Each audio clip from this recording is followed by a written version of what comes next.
आता सध्या तर पाऊस उघडलाय. बाहेरचं एकदा वातावरण बघू द्या कसं आहे काय नाही ते.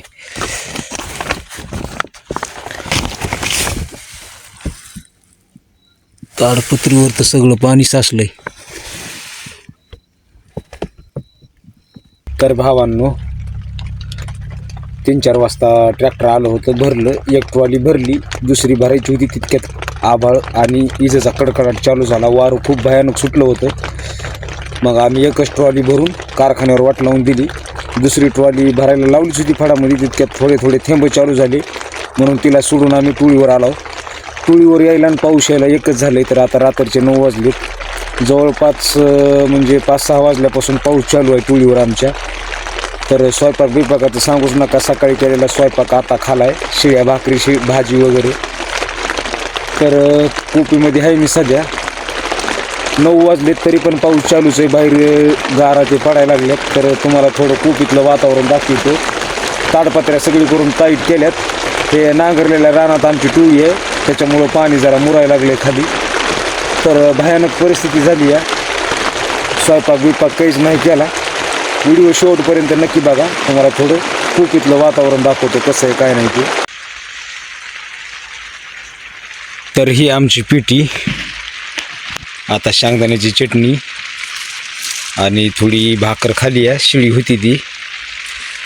बाकी हे आमच्या इकडे डबे डुबे, हे इथं गाबाळं, आणि आईनं थोडं सरपण ठुलं इथं वाळलेलं, कारण सकाळी चूल पेटवायला होतंय म्हणून.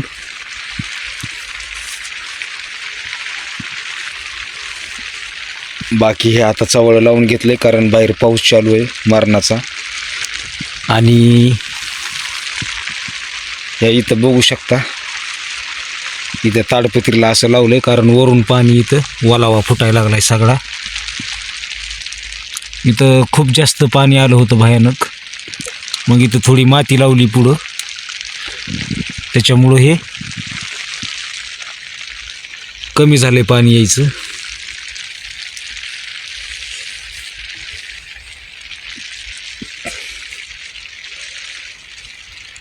आणि हे बाकी पुन्हा इकडं खाली उतार आहे.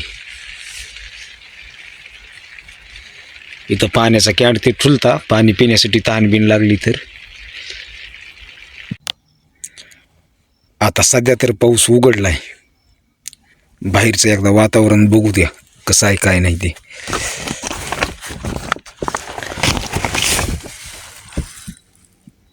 ताडपत्रीवर तर सगळं पाणी साचलंय.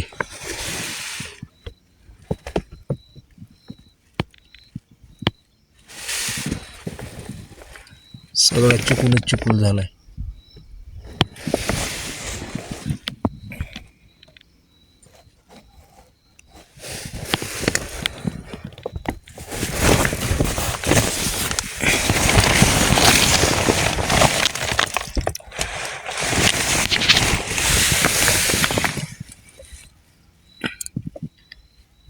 टोळी झोपली आमची सगळी.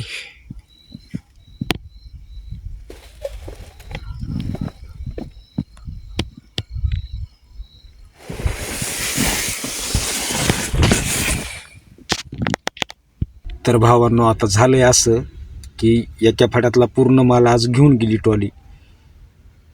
ते तर फड संपला, पण आजच आम्ही नवीन फडाची पूजा करून एक ट्रॉलीभर माल तोडून ठेवलाय. आणि आता पाऊस तर पडलाय 2 दिवस, ट्रॅक्टर काही फाडात जात नाही, माल तसाच. आणि जर आज रात्रीतून अजून पाऊस पडला तर मग तर ट्रॅक्टर सोडा काहीच जात नाही त्या रानामध्ये. आता एक म्हणजे पंचायतच होऊन बसली ही एक. तर आजच फड फोडलाय अजून. ते नवीन पूजा केली सकाळी जाऊन, कारण पट्टा जवळ म्हणजे आलाय, आता पडायच्याच मार्गावर आहे. ऊस भेटण्यात आधीच आज आम्ही शेतकऱ्याच्या मागं लागून ऊसाची पूजा केली आहे. ते साईटलाच हार्वेस्टर चालू होतं, ते त्याला देऊ लागलं. त्याला म्हणलं आम्ही व्यवस्थित तोडताव, पैसे काही तेवढे जास्त देऊ नका, तुमच्या इच्छेनुसार जे देऊ वाटतील ते द्या, असं बोलून आम्ही नवीन फळाची पूजा करून तोडलाय. आणि आजच पावसानं असा धोका दिलाय. तर आता जे हाय माल म्हणजे एवढ्या पावसावरच भागाव, इथून पुढे तरी पाऊस पडू नये. कारण रात्रीतून जर जास्त पाऊस पडला तर 2-4 दिवस ट्रॅक्टर त्या रानामध्ये जात नाही, कारण जमिनी चांगल्या आहेत, पूर्ण म्हणजे काळी झर माती आहे. आणि जर पाऊस पडला तर मग ते माल फाडातच. मग पुढचं काय निर्णय होतंय काय नाही ते पुढचे पुढे राहिलं. तर सध्या तर अवघड होऊन बसलं फळाची पूजा करून. तर भावांनो, आता पाऊस उघडला आहे. आमची सगळी टोळीतली लोकं बिकं झोपलेत. आता आपल्या कोप्या व्यवस्थित करून कोप्याच्या साईडनं चारी बाजूनं माती वगैरे लावून कारणमध्ये पाणी शिरू नये म्हणून दांड काढून दिलेत. तर सध्या तर उघडला आहे, अजून काय माहिती रात्रातून येईल त्याचं काही म्हणजे नेम सांगताही नाही. कारण हे अवकाळी पाऊस आहे, वार जिकडे फिरण तिकडेच पाऊस पडायला लागला आहे. तर टोळीवर लाईट असते, आज वारं कावर सुटल्यामुळं लाईट काही आली नाही. तर फोनमध्ये चार्जिंग पण आता कमीच आहे, जवळपास 50-40% आहे. ती आता मला ह्याच्यातच लागते व्हिडिओ बनवायला, एडिट वगैरे करायला. तर इथं साईडलाच आमच्या टोळीच्या शेतकऱ्याचा एक शेड आहे पत्राचं, तिथं वडील मुलाला घेऊन झोपलेत. कारण भयानक पाऊस आणि इजा कडकू लागल्या. आणि आमच्या कोपीच्या बाहेरच एक लिंबाचं झाड आहे. मग झाडाखाली कोप असल्यामुळं विजेची भीती होती, त्याच्यामुळं मग वडील त्याला घेऊन तिथं झोपलेत. कारण त्या शेडमध्ये बाज, फॅन वगैरे आहे आणि बॅटऱ्या पण घेऊन गेलेत. म्हणजे एक चांगलं साफ आहे, त्याच्यामध्ये त्याची जनावर वगैरे बांधलेली आहेत, गाय, म्हैस, बैल वगैरे, पाऊस लागू नये म्हणून. तर चालतंय. बाकी सकाळी दाखवतो तुम्हाला वातावरण कसं आहे काय नाही ते दुसऱ्या नेक्स्ट व्हिडिओमध्ये. तोपर्यंत हा व्हिडिओ आपण इथंच थांबूया. व्हिडिओ आवडला असेल तर लाईक आणि चॅनलला सबस्क्राईब, तसंच बेल आयकॉनला प्रेस नक्की करा. तर भेटूया नेक्स्ट ब्लॉगमध्ये. तोपर्यंत धन्यवाद.